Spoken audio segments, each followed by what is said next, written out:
Jonathan Taylor, despite the fact that he was on a bye week, is still by far basically 171 yards ahead of second place James Cook. But Jonathan Taylor right now has 1,139 yards.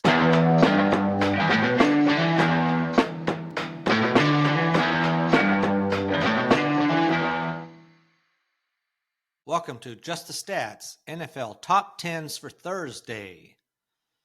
All right, my name's Ernie Jennings, and we are getting ready to look at some more season stats, as well as the standings. There is a game tonight that will be great to have another NFL game. Every night's a good night for football. In my opinion, it seems like the season takes forever to get here, and already we're into week 12. And before you know it, be in the playoffs.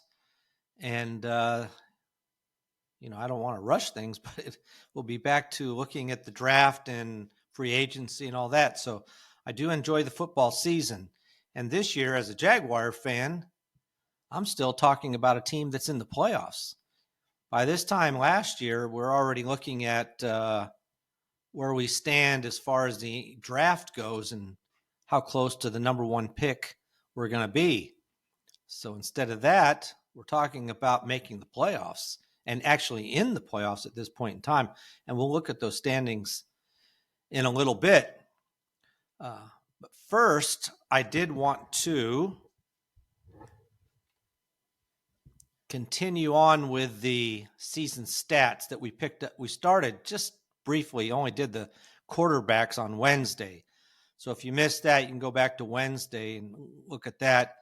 We also covered some other things besides just the stats, season stats for quarterbacks, but covered a couple of games and looked at the top 10 teams going into week 12, or after week 11.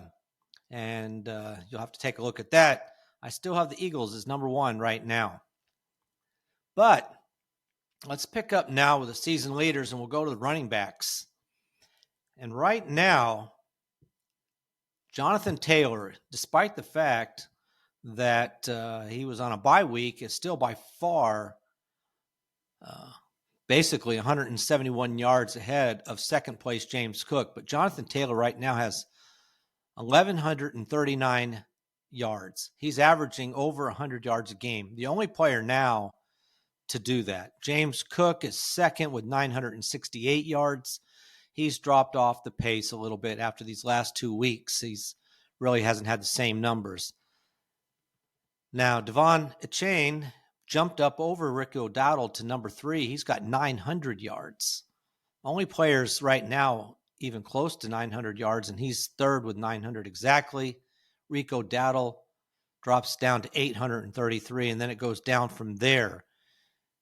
Now, the only one new on this list is Kyren Williams for the Rams. He's got 750.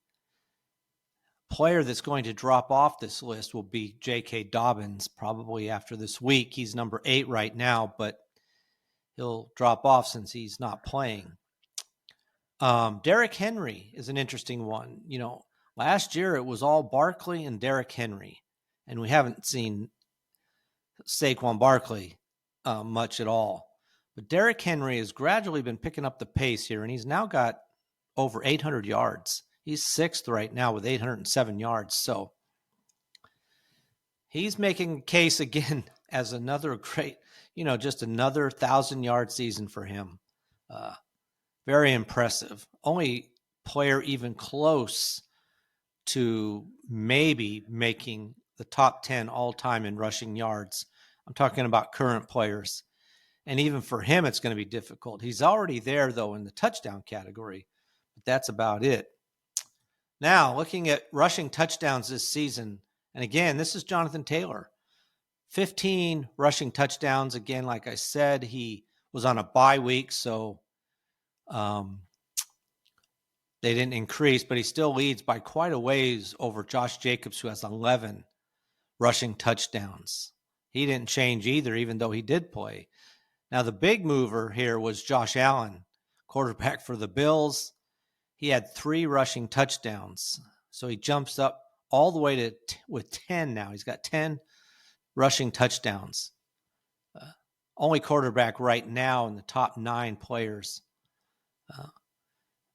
Then you drop down to Javonte Williams and Jahmyr Gibbs, both have 8. They didn't change either. So not a lot of change after that.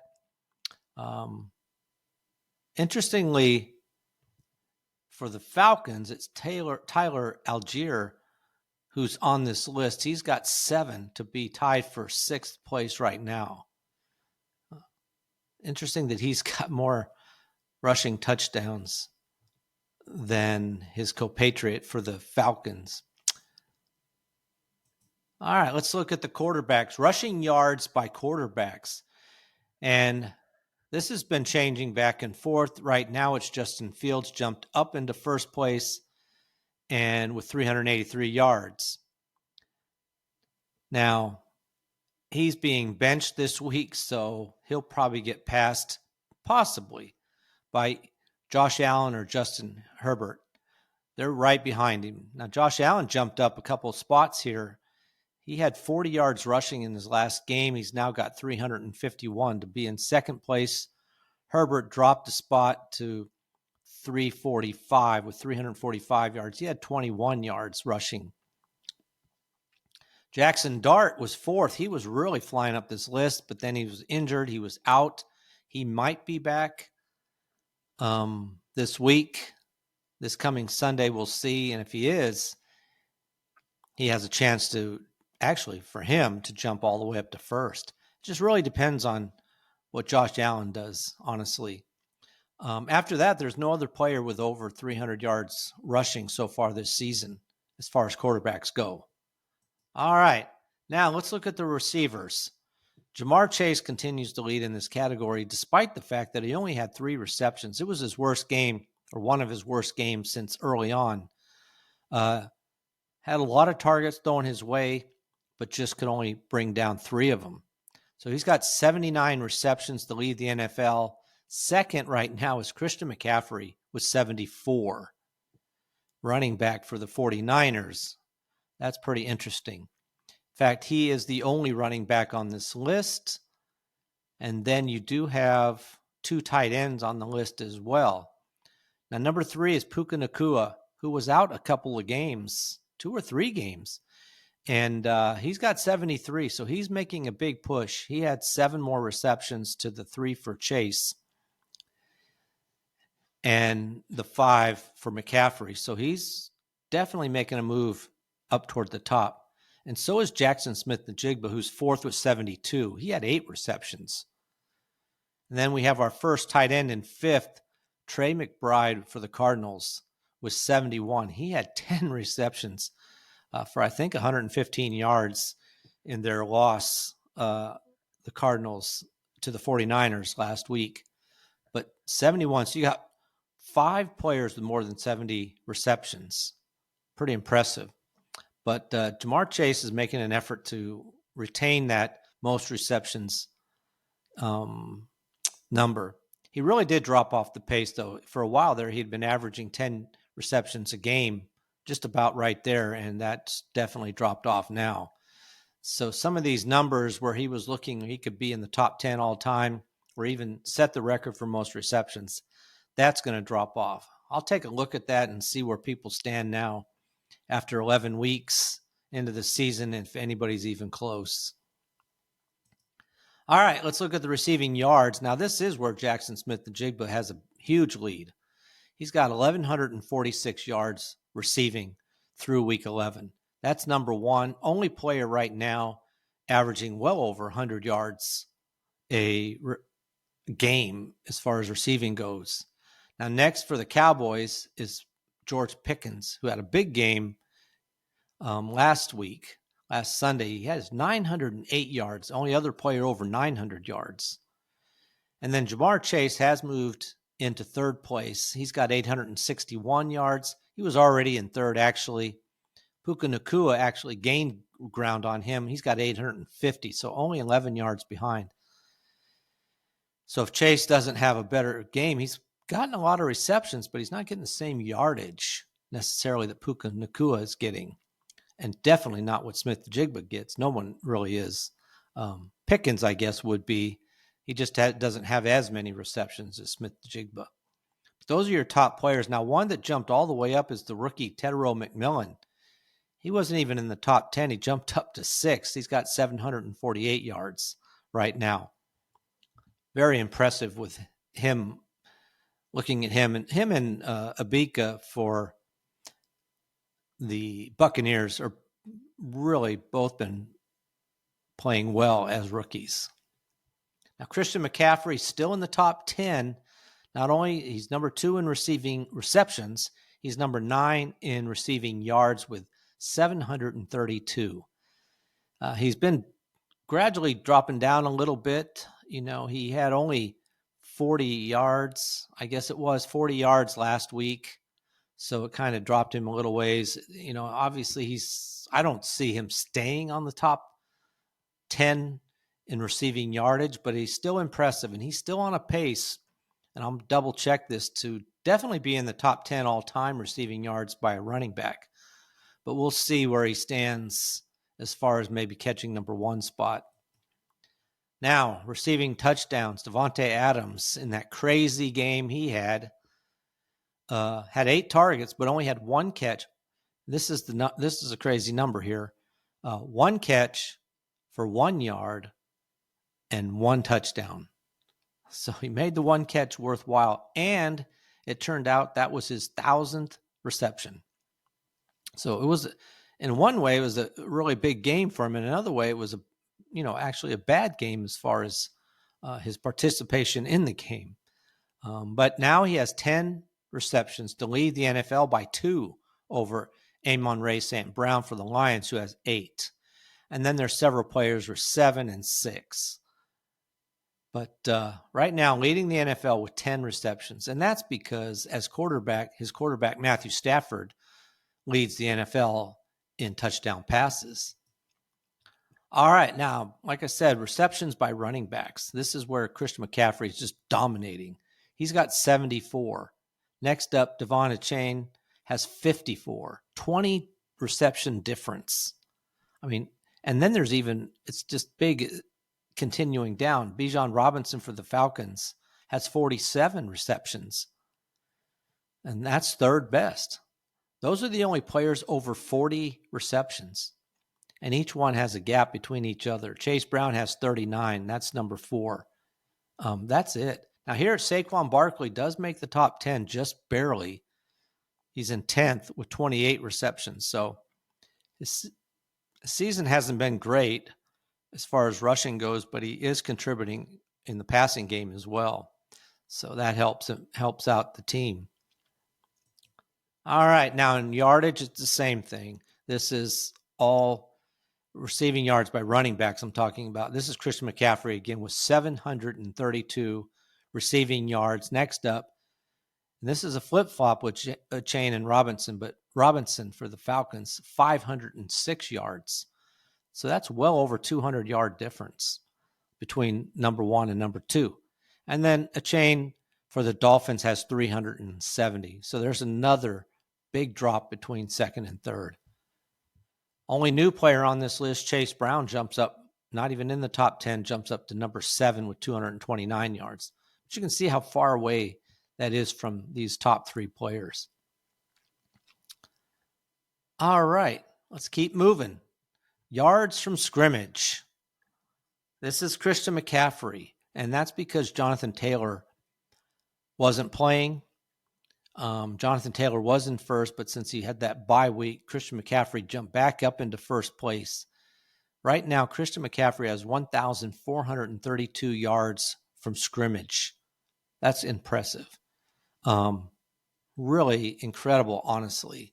And when you're thinking about that, that's in 11 games. He's well over, 100 yards a game. And he's on a good pace, not a good enough pace. I'm not sure if he can make the top 10 with that kind of total right now, but we'll see. Jonathan Taylor, like I said, is 2nd with 1,399. So he's also doing quite well. Now that's in 10 games. So it's very likely that he'll jump back over the top of Christian McCaffrey because he's played one less game. So he's only right now, 33 yards behind him. So I do expect Jonathan Taylor to move up into first. And honestly, right now, if you're looking at MVP, Jonathan Taylor to me is one of the most impressive players and should be at least considered. I know he's not a quarterback, but it's a possibility he leads the NFL in rushing yards, rushing touchdowns, and scrimmage yards. And if he does, I mean, that's something. And also in touchdowns, there's a possibility he gets into the top 10 all time in rushing touchdowns. He's definitely should go over 20 rushing touchdowns, which last year the leading players, there were 3 of them, had 16. And he's already at 15 in 10 games. So I think he should be considered, along with Matthew Stafford. Those are my top 2, as I've mentioned before. Now, the first 4 players on this yards from scrimmage are all running backs, and then you have Jackson Smith-Njigba's in 5th with 1,179 yards. So a little ways back, all of those yards are receiving except for 33 of the yards.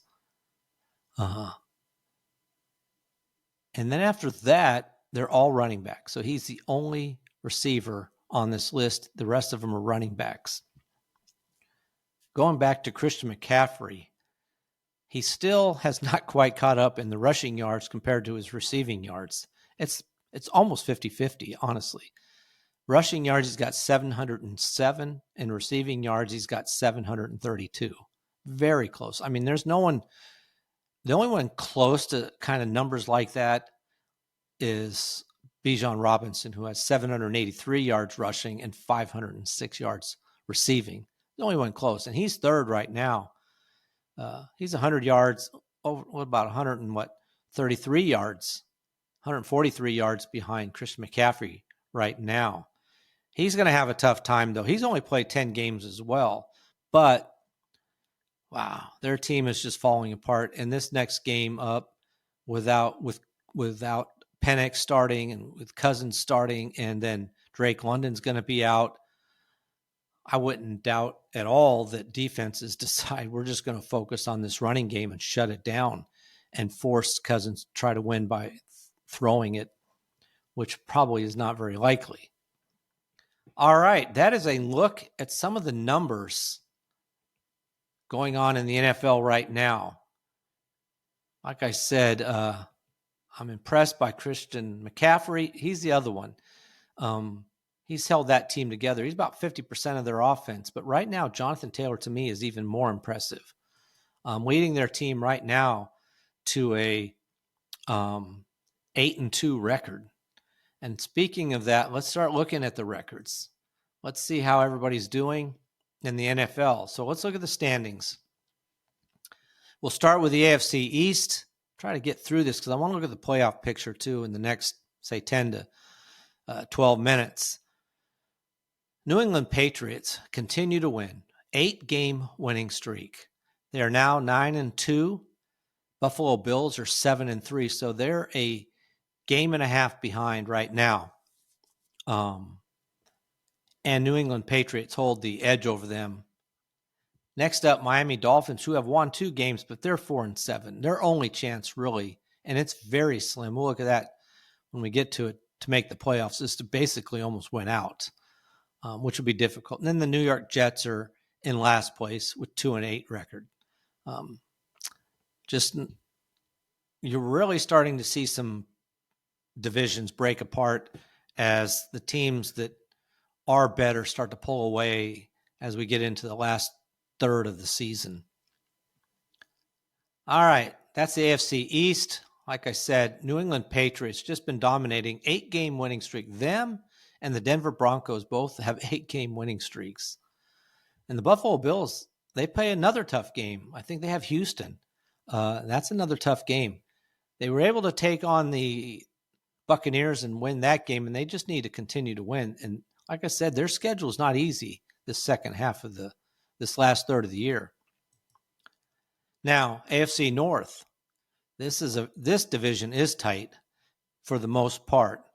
Pittsburgh Steelers 6-4 finally got back on the winning streak on a winning streak of only one game, but they are 6-4 right now. Baltimore Ravens are making a major move. They have now won 4 games in a row. They were 1-5. They're now 5-5. Only a game behind the Pittsburgh Steelers, and they still have to play each other. So this is going to come down to them playing each other with 6-4 and 5-5, and then Cincinnati Bengals were close. At one point, they were 3-4. They've lost their last 3, so they've kind of dropped out of this picture a little bit. You know, being 3 games behind Pittsburgh right now and 2 behind the Ravens, they're pretty much out of it for most likely. But this is going to be a battle between the Steelers and the Ravens, and I honestly don't expect more than one team from this division to make the playoffs, but we'll see. It could be different, depending on how they go about winning out the end of the season. Looks like for the Steelers, it looks like Rodgers might be okay. It's not serious, but we'll see if he plays. And his injury's in his left hand or wrist, so it's not his throwing hand. So we'll see how he feels about playing. All right, now, like I mentioned, the Indianapolis Colts for the AFC South, they do have a 2-game lead over the Jacksonville Jaguars. They're 8-2. The Colts are 8-2. Jaguars are 6-4. And the Houston Texans are 5-5. And then Tennessee Titans are out of it. They are one of the definite contenders for the number 1 draft pick. They are 1-9 right now. They need to be, for their case, they need to think about being number 1 because Cam Ward needs some help all over the place. But they've lost 5 in a row. But going back to the Colts, 8-2. They've had a bye week, so they're coming off that, and they'll be playing a tough game this week. But I do believe, if I'm correct, they play the Chiefs, which is a tough game. If that's right, I should look that up. Let's see.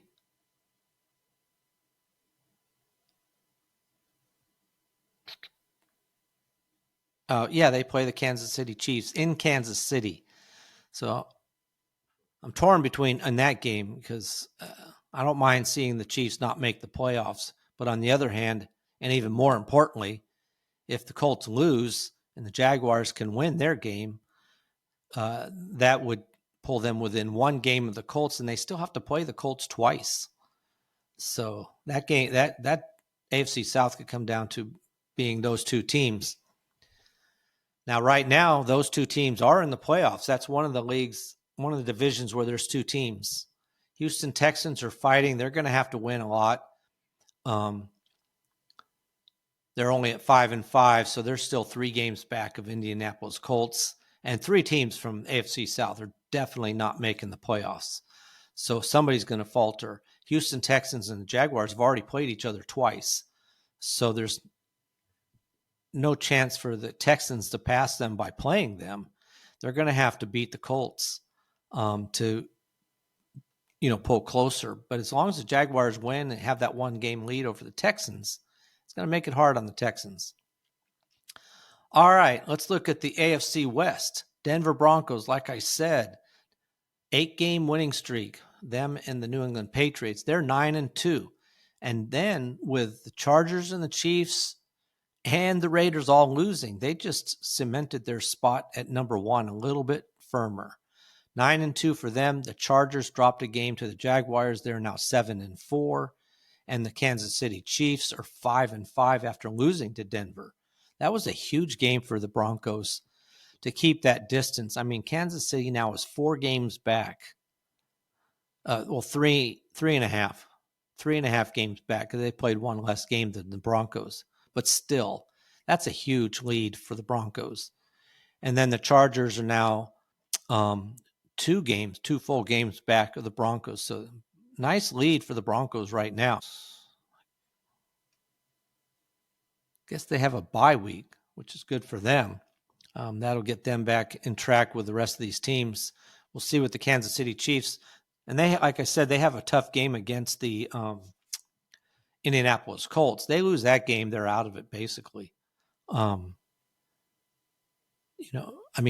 Obviously the Colts can afford to lose it more because they have already a nice record, but the Chiefs have to keep winning, and it's going to be tough. Mahomes already kind of admitted their best shot is just to make the playoffs as a wild card team. He's pretty much set on the idea that they cannot win their division this year.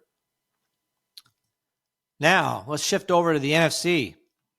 Keep this thing moving. Philadelphia Eagles continue to win. They've won 4 games in a row, while the rest of the division has struggled, especially the Commanders, who've lost 6 in a row, and the Giants 5 in a row.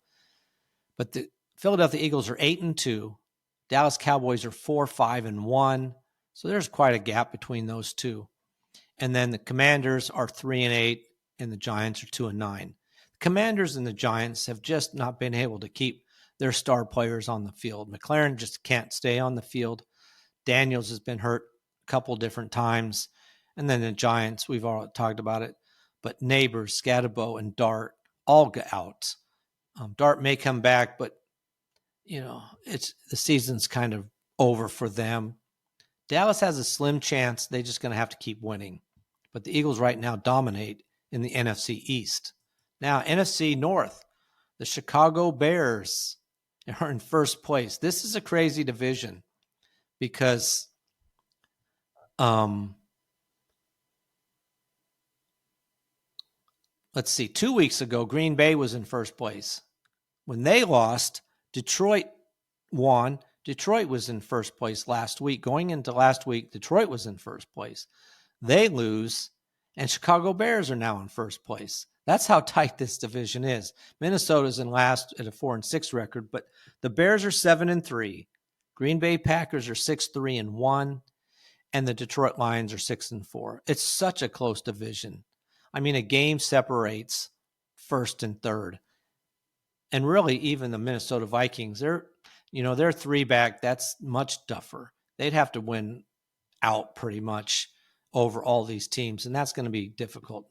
Though in the division, they are 2-1, so they have the best record in the division, though they just lost to the Bears, but they still have the best record in the division. So if they could win out with that factor, they could have a chance to make the playoffs. But this is a very tight division. Like I said, I had the Green Bay Packers in my top 10 at one point. When they lost 2 weeks ago, I dropped them out. Put Detroit Lions up there in the top 10. They lost. I dropped them out. I put the Chicago Bears in this week. For the first time, I put the Bears in the top 10. We'll see what happens with them this week. Now in the NFC South, boy, the Tampa Bay Buccaneers had this all wrapped up, and yet now they're having a tough time winning a game. They've lost their last 2. They're 6-4, while the Carolina Panthers have constantly been winning more than losing. They're now 6-5. So if Tampa Bay Buccaneers lose this Sunday, there's a chance that they drop out of first place. That's crazy. But it's a possibility. And the Tampa Bay Buccaneers have to play the Los Angeles Rams. That's not easy. That's a tough game. So we'll see what happens there, but that's going to be rough for the Tampa Bay Buccaneers. Have had 3 tough games: the Patriots, the Bills, and now the Rams. Wow. It's just going to be difficult for them. While at the same time, the Carolina Panthers, because they've been so bad, have a much easier road to go. Though they do play on Monday night. Big game for them. 6-5 going in this game, but they're playing in San Francisco, while Tampa Bay is at the Los Angeles. So both of them are going to have tough games. It's very possible they both lose again, and Carolina Panthers are at 500, and the Tampa Bay Buccaneers stay a half a game ahead of them. So this division isn't even over, not even for the Atlanta Falcons, though basically it really is. to be honest. I mean, they're 3 games back. Their quarterback's out for the year. Cousins doesn't cut it. So I despite the fact that they have a chance, I don't see it happening at all. All right. NFC West, Los Angeles Rams had that huge game against Seattle Seahawks. The battle over first place. Seahawks were technically in first place, though they both were 7-2 going into the game. The Rams won the game. They're now 8-2. Seattle Seahawks are 7-3. The Rams are on a 5-game winning streak themselves. Pretty good. Now, despite the fact that Sam Darnold for the Seahawks threw 4 interceptions, they had a chance to win that game at the buzzer, but they couldn't make the field goal to win. So that's how close that game was. These two teams are really tough, really good teams. It's going to be a battle in the NFC to see who comes out to make it to the Super Bowl. I mean, you got the Eagles, the Rams, the Seahawks, 3 right there. And then San Francisco is in 3rd place in this division at 7-4. They won their last game. I mean, they're only a half game behind the Seahawks and a game and a half behind the Rams. So they're still in this. The only one out of it is Arizona Cardinals are 3-7. This is a very good division to watch. All right, real fast. We're just going to take a quick look at the AFC playoff picture. Right now, you've got Denver Broncos. They'd get the bye in the first week. You've got the New England Patriots are 2nd. Colts are 3rd. Pittsburgh Steelers, by the fact that they're winning their division, are 4th, even though they're 6-4. And then you've got the Buffalo Bills as a wild card. The Chargers as a wild card. Even though they lost, they're still ahead of the Jacksonville Jaguars by half a game because Chargers are 7-4. The Jaguars are 6-4. So that could flip-flop, I guess, when their schedules even out. Now, there's a few teams in the hunt. The Houston Texans, the Baltimore Ravens, the Kansas City Chiefs, and the Miami Dolphins are still in the hunt. There's no one actually technically eliminated yet, but obviously that will be happening pretty quick here. Now, in the NFC, you got the Philadelphia Eagles. They would have the bye the first week, 8-2. The Rams are 8-2. Chicago Bears 7-3. The Tampa Bay Buccaneers, being that they're leading their division in the South, are 6-4. Then you have the Seattle Seahawks at 7-3. Green Bay Packers at 6-3-1. San Francisco 49ers at 7-4. Those are your top teams. So much more difficult road to make the playoffs in the NFC right now. There's a lot of good teams. All right. That is a quick look through the playoff picture and some of the standings.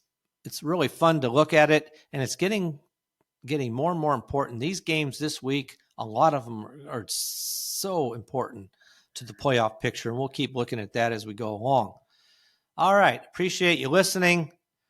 You can like and subscribe. Go to YouTube at Just the Stats NFL. There you can watch this video, see the charts that I've created that go along with this. You can see all the top 10s of everybody that I've mentioned in my top 10 listings for the season, the best players for the season. You can also listen to the video through YouTube or Spotify, Apple, or whatever app you use. But please like and subscribe. And if you have any comments, you can leave those in the comment areas or even contact me by email at justthestatsnfl@gmail.com. All right. Tomorrow we'll look at some odds and ends. We'll look at some of the team stats, what teams are doing well. And we'll look at some of the teams' categories and see what players are getting closer and closer to setting records for their teams as a whole for this season, just on the season level. So that'll be a couple of things we look at for Friday. Appreciate you. And obviously, we'll talk about the Thursday night game. That'll be the first thing we do, of course. All right.